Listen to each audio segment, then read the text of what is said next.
الحمد للہ وکفا وسلام علی عبادہ الذین اصطفیٰ اما بعد۔ 15ویں پارے کی ابتدا سورہ بنی اسرائیل سے ہوتی ہے۔ سورہ بنی اسرائیل کے اندر اللہ رب العزت نے 4 اہم باتوں کو ارشاد فرمایا۔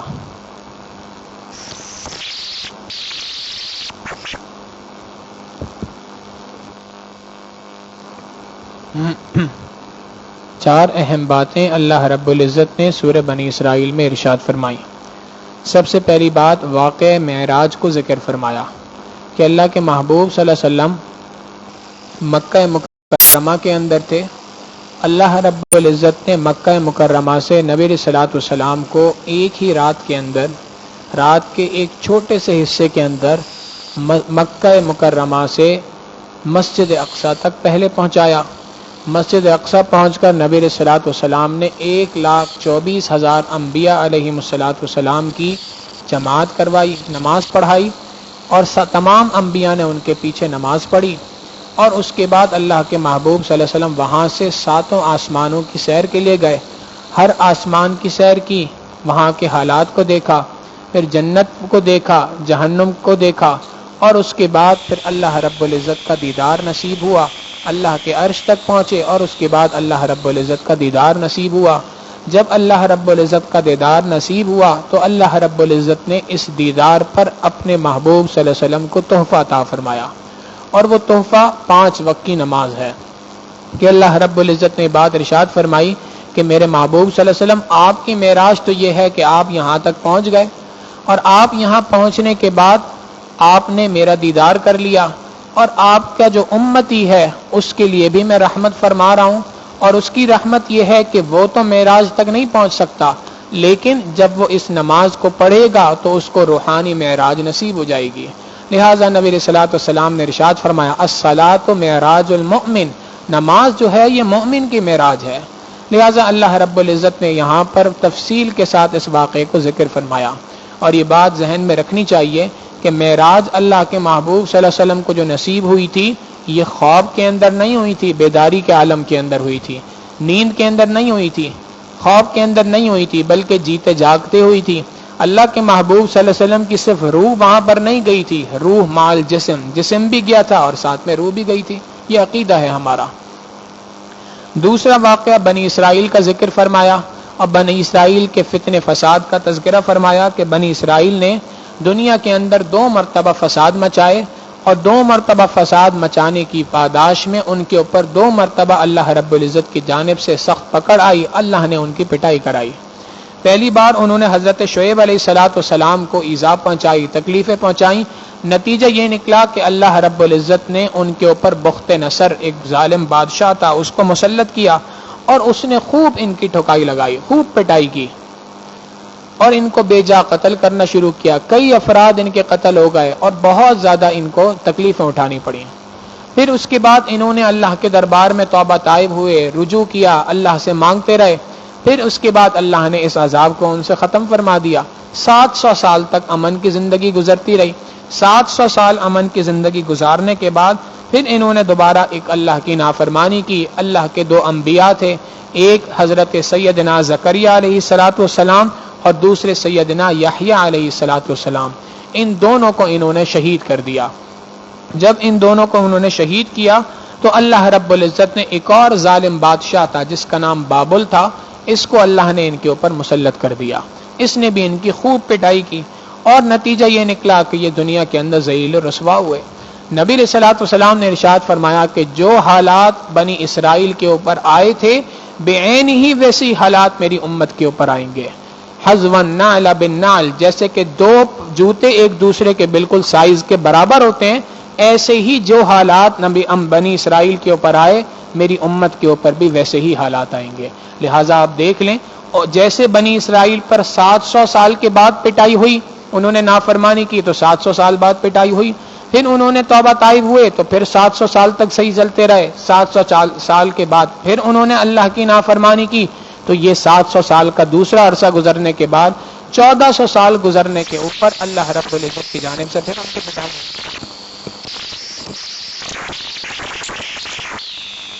اور یہی معاملہ امت محمدیہ کے ساتھ ہے۔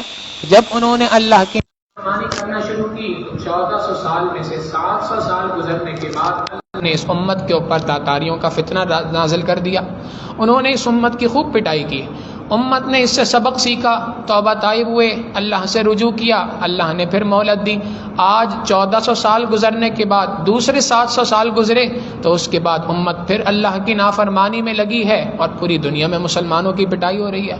اگر اللہ رب العزت کے دربار میں ذلت کو ختم کرنا چاہتے ہیں، عزتیں چاہتے ہیں، تو اللہ رب العزت کی فرما برداری والی زندگی گزارنی پڑے گی۔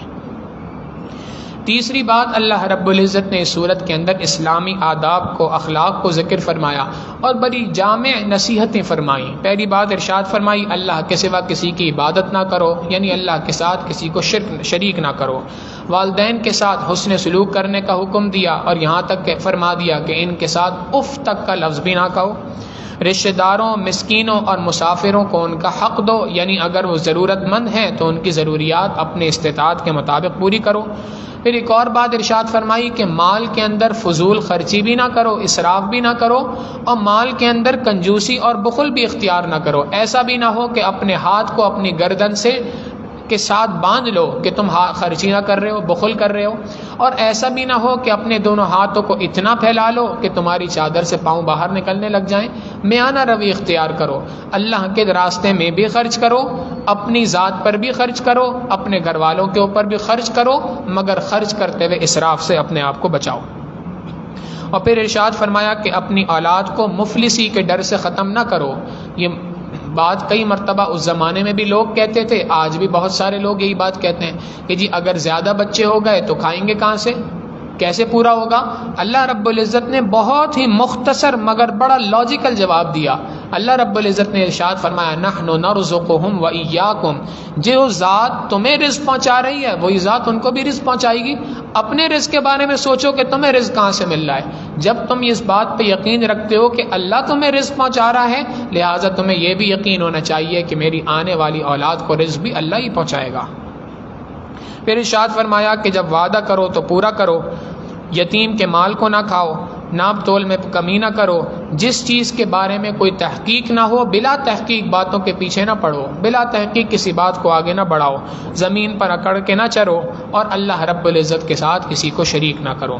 چوتھی بات، قرآن کریم کے اندر کچھ مختلف متفرق مضامین کو ایک ساتھ اللہ رب العزت نے سورت میں ذکر فرمایا، قرآن کریم کی عظمت بیان فرمائی، قرآن کریم کے نزول کا مقصد بیان کیا کہ ہم نے یہ قرآن کریم اتارا ہے تاکہ اس کے ذریعے سے لوگ رہنمائی حاصل کر سکیں، لوگ اس کے ذریعے سے ہدایت کو حاصل کر سکیں، اور یہ اللہ کی جانب سے معجزہ ہے۔ اگر تمہیں اس کلام پاک کے رب کی جانب سے ہونے میں شک ہے تو اس جیسا کوئی دوسرا کلام لے کے آ جاؤ اس کے مقابلے میں، اگر لا سکو تو سمجھ جاؤ کہ مخلوق کا کلام ہے، اور اگر اس جیسا کلام نہیں لا سکے تو سمجھ لو کہ یہ خالق کی جانب سے بنایا ہوا کلام ہے۔ پھر روح کے بارے میں ذکر کیا کہ اللہ کی نعمتوں میں سے ایک نعمت ہے کہ اللہ نے تمہیں روح عطا فرمائی۔ نبی علیہ الصلوۃ والسلام کو نماز تہجد کا ذکر حکم عطا فرمایا کہ اے میرے محبوب صلی اللہ علیہ وسلم آپ تہجد کی ادائیگی کریں۔ امت کو بھی اسی کے اندر سبق ہے کہ جب دنیا کی مصروف ترین شخصیت کو اس بات کا حکم ہو رہا ہے کہ آپ تہجد کے اندر کھڑے ہوئیں، تو عام امتی کو بھی حکم ہے کہ وہ بھی کچھ اپنا حصہ اس کے اندر ڈالے اور تہجد کی نماز کو پڑھے۔ اللہ رب العزت فرماتا ہے وَمِنَ اللَّيْلِ فَتَهَجَّدْ بِهِ نَافِلَةً لَكَ عَسَىٰ أَن يَبْعَثَكَ رَبُّكَ مَقَامًا مَحْمُودًا۔ آپ تہجد کی نماز کو ادا کیجئے، یہ نفل نماز کے ادا کرنے کی برکت سے اللہ آپ کو مقام محمود عطا فرما دیں گے۔ نبی نے تہجد کی ادائیگی کی، اللہ نے ان کو مقام محمود عطا فرما دیا۔ امتی تہجد کی نماز عطا کرے گا تو نبی علیہ الصلوۃ والسلام کو جو مقام محمود عطا ہوا ہے اس کی برکت سے امت کے لیے اللہ کے محبوب صلی اللہ علیہ وسلم کی سفارش کا حاصل کرنا آسان ہو جائے گا۔ لہذا تہجد کی ادائیگی کا حکم یہاں پہ ارشاد فرمایا، اور آخر کے اندر یہ بات بھی ارشاد فرمائی کہ اللہ تعالیٰ اولاد سے پاک ہے، شریک ہونے سے پاک ہے، اور اللہ کے بڑے پیارے پیارے نام ہیں، تم اللہ رب العزت کے ان ناموں سے اللہ کو پکارو۔ سورہ بنی اسرائیل کے بعد اگلی سورت سورہ کہف ہے، جس سے 15ویں پارے کا دوسرا آدھا تقریباً شروع ہوتا ہے۔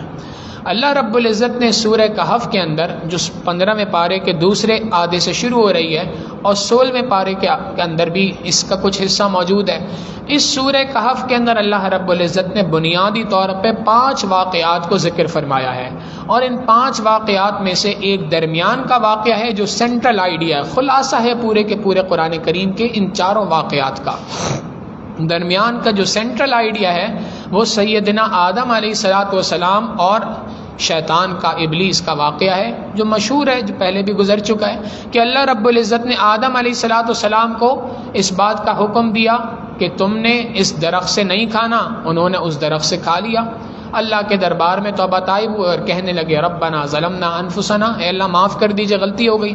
اور اسی کے مقابلے میں شیطان کا ذکر فرمایا کہ شیطان کو حکم دیا کہ آدم علیہ السلام کو سجدہ کرو، اس نے انکار کیا، انکار کرنے کی وجہ سے راندہ درگاہ ہو گیا۔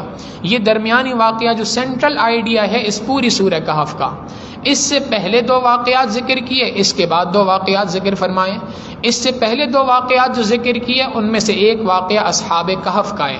یہ چند نوجوان تھے جنہوں نے اللہ رب العزت کی توحید کا علل اعلان مانتے تھے، اعلان کر رکھا تھا کہ ہم اللہ کے سوا کسی کو معبود نہیں مانتے۔ بادشاہ جو تھا وہ بت پرست تھا، اس نے ان کو گرفتار کرنے کا فیصلہ کیا۔ ان نوجوانوں نے دین کے اوپر ڈٹے رہنے کا فیصلہ کیا اور وہ وہاں سے نکلے اور انہوں نے ارادہ کیا کہ اس بادشاہ کے ظلم سے، چنگل سے نکلیں کسی طریقے سے۔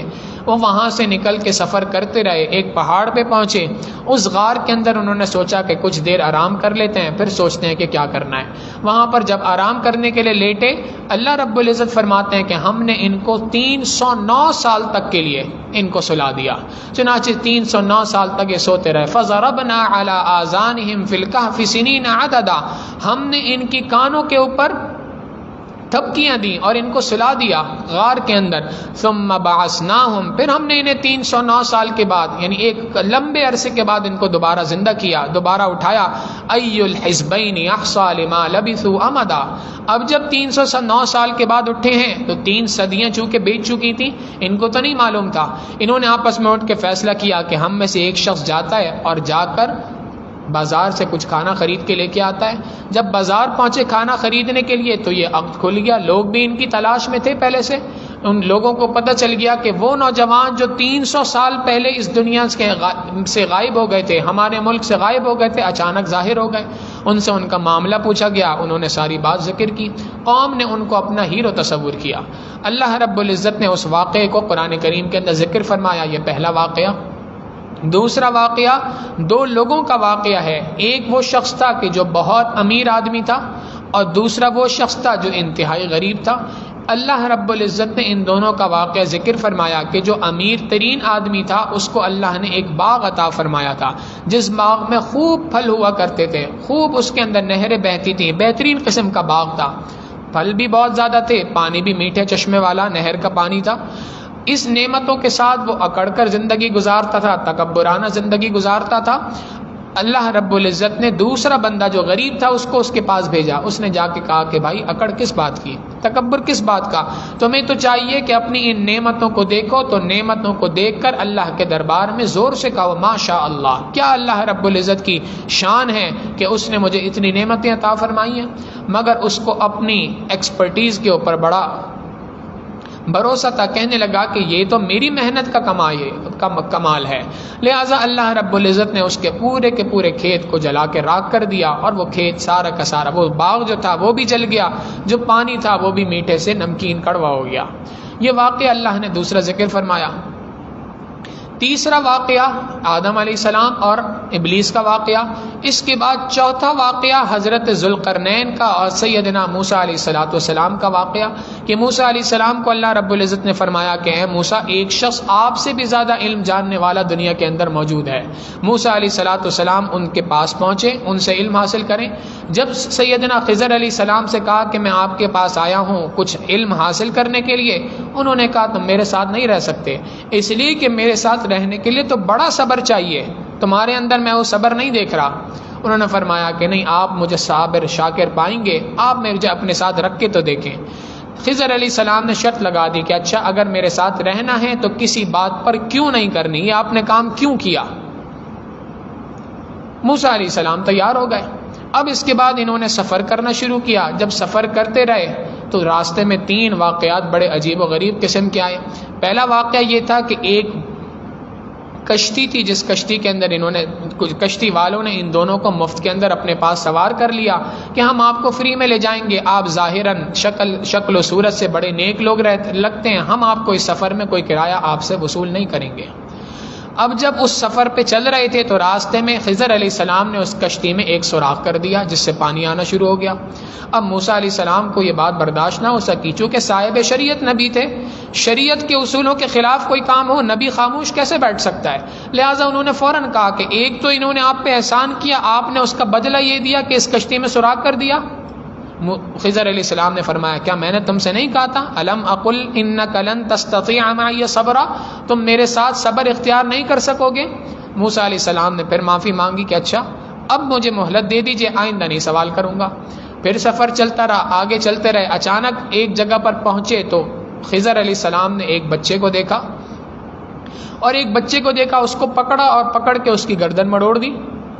اب یہ بات ایک نبی کے لیے تو بہت ہی زیادہ عجیب و غریب تھی. فوراً کہنے لگے اقتلت نفسا زکیۃ بغیر نفس, آپ نے ایک معصوم جان کو لے لیا, یہ تو بہت بڑا جرم ہے.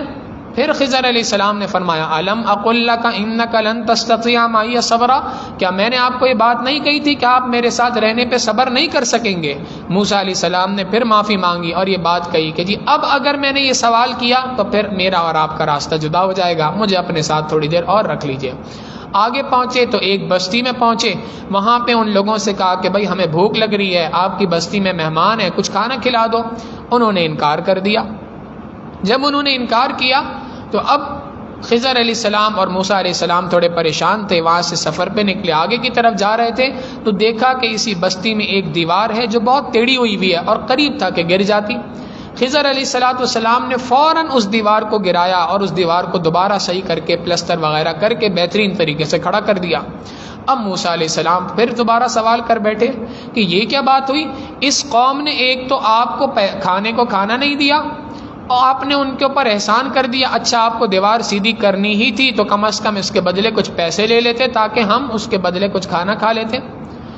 خضر علیہ السلام نے فرمایا کہ اب یہ میری اور تیری جدائی کا وقت ہے, اب ہم دوبارہ ساتھ نہیں رہ سکتے. آؤ میں تمہیں سمجھاتا ہوں کہ یہ تینوں واقعات کیوں ہوئے تھے.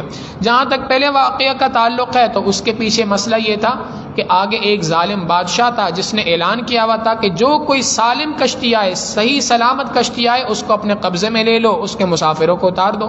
میں نے عیب پیدا کر دیا جس کی وجہ سے اس بادشاہ نے اس کشتی کو چھوڑ دیا, تو یہ میں نے حقیقتاً ان کے ساتھ احسان کا معاملہ کیا. دوسرا واقعہ جس بچے کو میں نے مار دیا تھا, اس کے پیچھے واقعہ یہ تھا کہ اللہ کی جانب سے اس بات پر مجھے اطلاع ہوئی اور میں نے یہ بات جان لی کہ یہ بچہ جو ہے یہ اس نے آگے چل کر بہت فتنے فساد دنیا کے اندر پھیلانے تھے. اللہ رب العزت کی جانب سے مجھے اطلاع ہو گئی تھی, لہٰذا میں نے اس بچے کا قتل کر دیا اور اللہ نے اس کے بدلے ان کو ایک دوسرا بیٹا عطا کر دیا. اور تیسری بات کہ جہاں تک اس دیوار کی بات ہے تو اصل میں دیوار ان شہر والوں کی وجہ سے میں نے نہیں بنائی, بلکہ اس دیوار کے نیچے ایک خزانہ موجود تھا اور یہ 2 یتیم بچوں کا خزانہ تھا جن کے وکان ابوہما صالحا, جن کے والد بہت نیکوکار آدمی تھے. لہٰذا میں نے اللہ کے حکم سے ان کے خزانے کی حفاظت کی کہ جب کبھی بھی وہ وقت آئے گا اللہ اس خزانے کو ظاہر فرما دیں گے. مفسرین نے یہاں پہ ایک نقطہ لکھا ہے, وہ بات فرماتے ہیں کہ یہ بات تحقیق سے پتہ چلتی ہے کہ ان کے والد نیکوکار نہیں تھے, بلکہ ان کی 7ویں پشت میں کوئی شخص تھا جو اللہ کا بہت نیکوکار بندہ تھا. اگر 7ویں پشت میں کسی اللہ کے ولی کے ہونے کی وجہ سے 7ویں نسل کی اللہ مال کی حفاظت فرما سکتے ہیں, تو مفسرین نے لکھا یہاں سے نقطہ ملتا ہے اگر کوئی شخص نیکی پہ زندگی گزارے گا, تقوی پہ زندگی گزارے گا, اللہ اس کی آل اولاد کی ایمان کی حفاظت کیوں نہیں فرمائیں گے, یقیناً فرمائیں گے. تو یہ چوتھا واقعہ ذکر فرمایا. اور 5واں واقعہ حضرت ذوالقرنین کا واقعہ. یہ اللہ کے ایک نیک بندے تھے, نبی نہیں تھے, اللہ کے ولی تھے. اللہ نے ان کو طاقت عطا فرمائی تھی, مال عطا فرمایا تھا, وسائل عطا فرمائے تھے. انہوں نے دنیا کے 3 مختلف حصوں کا سفر کیا. پہلے جہاں سورج طلوع ہوتا ہے اس کی جانب ایک سفر کیا، جہاں سورج غروب ہوتا ہے وہاں کی جانب ایک سفر کیا، اور تیسرا سفر ایک ایسی جگہ پہ کیا جہاں پر ایک ظالم قوم آباد تھی، اور اس قوم کا نام قرآن کریم نے یاجوج ماجوج رکھا ہے۔ یہ یاجوج ماجوج کی قوم تھی۔ حضرت ذوالقرنین نے وہاں پر جا کر ایک دیوار بنائی، اور اس دیوار کے اندر سیسا پگھلا ہوا سیسا اس کے اندر ڈالا، اور لوہے کے ٹکڑے اس کے اندر ڈالے، اور ایسی مضبوط دیوار بنا دی کہ یہ قوم اس دیوار کو توڑ کر باہر نہ نکل سکے۔ اللہ رب العزت فرماتے ہیں کہ جب اللہ کا حکم ہوگا تو قیامت سے پہلے یہ قوم باہر نکلے گی اور فساد مچائے گی، جب تک کہ اللہ کا حکم نہ ہوگا حضرت ذوالقرنین کی دیوار کے پیچھے یہ قوم اپنی جگہ پہ رہے گی۔ یہ 5 واقعات اللہ نے ذکر فرمائے۔ اب اس سے ذرا سبق سمجھیں۔ 2 واقعات تھے، پہلا واقعہ اصحاب کہف کا، دوسرا واقعہ اصحاب جنتین کا، 2 افراد کا جن کے باغات تھے۔ یہ عام عوام الناس تھے، عام لوگ تھے۔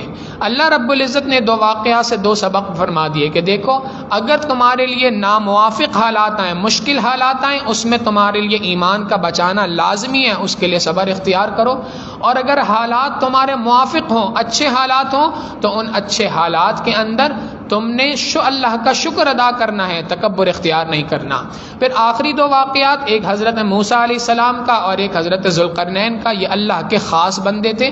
خواص کا ذکر فرما دیا کہ دیکھو موسیٰ علیہ السلام کے واقعے سے سبق ملتا ہے کہ جب تم کسی جگہ پہ موجود ہو تو اور وہاں پر تم نے علم حاصل کرنا ہو تو علم حاصل کرنے کی پہلی شرط یہ ہے کہ صبر اختیار کرو۔ نبی علیہ السلام نے فرمایا اگر موسیٰ علیہ السلام صبر اختیار کر لیتے تو اللہ نے اس امت کے اوپر ایسی ایسی باتوں کو کھولنا تھا کہ جو امت سن کر حیران رہ جاتی۔ تو یہ واقعے سے بھی صبر کا سبق ملتا ہے۔ پھر حضرت ذوالقرنین کا واقعہ ذکر فرمایا کہ اللہ رب العزت نے ان کو اتنے مالی وسائل عطا فرمائے تھے، ان مالی وسائل کی انہوں نے اللہ کا شکر ادا کیا، اور اللہ کا شکر ادا کرتے ہوئے اللہ کی زمین پہ اللہ کے نظام کو نافذ کرنے کا ارادہ کیا۔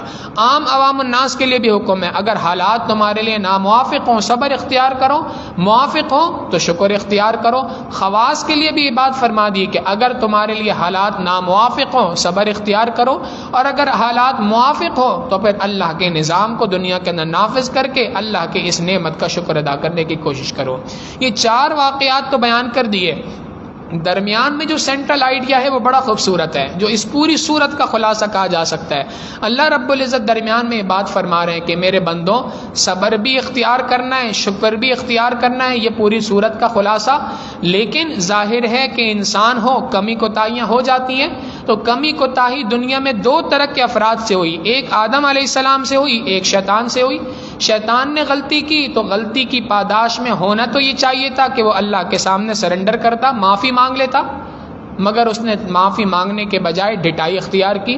اور اسی کے مقابلے میں آدم علیہ السلام تھے جن سے ایک بھول ہوئی، اور اس بھول کے بدلے انہوں نے ڈٹائی اختیار نہیں کی، انہوں نے لاجک دینا شروع نہیں کر دی کہ اللہ یہ شیطان تھا جس نے مجھے بہکایا تھا، بلکہ انہوں نے سیدھا سیدھا اللہ کے سامنے بات کی، ظلمنا انفسنا وان لم تغفر لنا وترحمنا لنکونن من الخاسرین، اللہ میں نے اپنی جان پہ ظلم کیا، اور اگر آپ مجھے معاف نہیں کریں گے تو میں نقصان اٹھانے والوں میں سے ہوں گا۔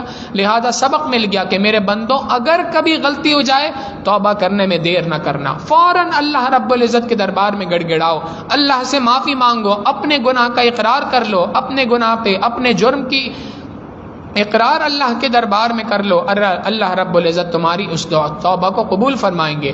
غلطی کا اقرار کر لینا یہ آدم علیہ السلام کے صفت، اور غلطی کے اوپر حجت باتیں پیش کرنا، دلیلیں پیش کرنا یہ شیطان کی صفت ہے۔ لہٰذا شیطان کی صفت کو چھوڑو اور رحمان کی صفت کے پیچھے آ جاؤ، آدم علیہ السلام کی صفت کو اختیار کرو۔ اور سورت کے آخر میں ایک پیغام بھی دے دیا، غور و فکر کے لیے ایک بات کہہ دی کہ کیا اللہ رب العزت فرماتے ہیں کہ کیا میں تمہیں اے میرے محبوب صلی اللہ علیہ وسلم آپ ان سے فرما دیجئے هل انبئکم بالاخسرین اعمالا، سب سے زیادہ دنیا کے اندر نقصان اٹھانے والا بندہ بتاؤں تمہیں کون ہے؟ الذین ضل سعیہم فی الحیات الدنیا، دنیا کے اندر بڑی کوششیں اس نے کی مگر اللہ نے اس کی تمام کوششوں کو ناکام کر دیا، تمام کی تمام کوششوں کو راندہ درگاہ کر دیا۔ یہ وہ شخص ہے کہ جس نے اللہ کے دربار میں نیکی کے کام کیے ہوں گے، فحبطت اعمالهم، اللہ نے ان کے اعمال کو ضائع کر دیا، فلا نقیم لهم یوم القیامت وزنا، کل قیامت کے دن اس کا نام اعمال کھوکھلا ہوگا۔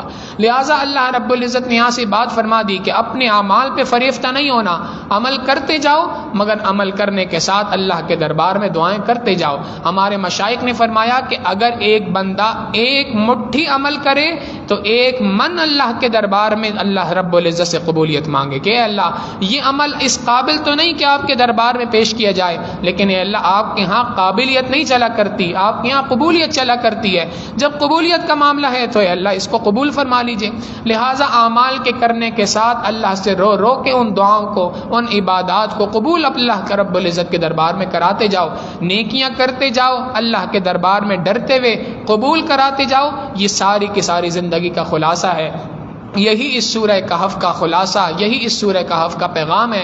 نبی علیہ الصلوۃ والسلام نے ارشاد فرمایا جو کوئی شخص بھی پابندی کے ساتھ جمعے کے دن جو ہے وہ سورہ کہف کی تلاوت کرے گا، اللہ رب العزت اس سورہ کہف کی تلاوت کی برکت سے اس کے لیے دجال کے فتنے سے حفاظت آسان فرما دیں گے۔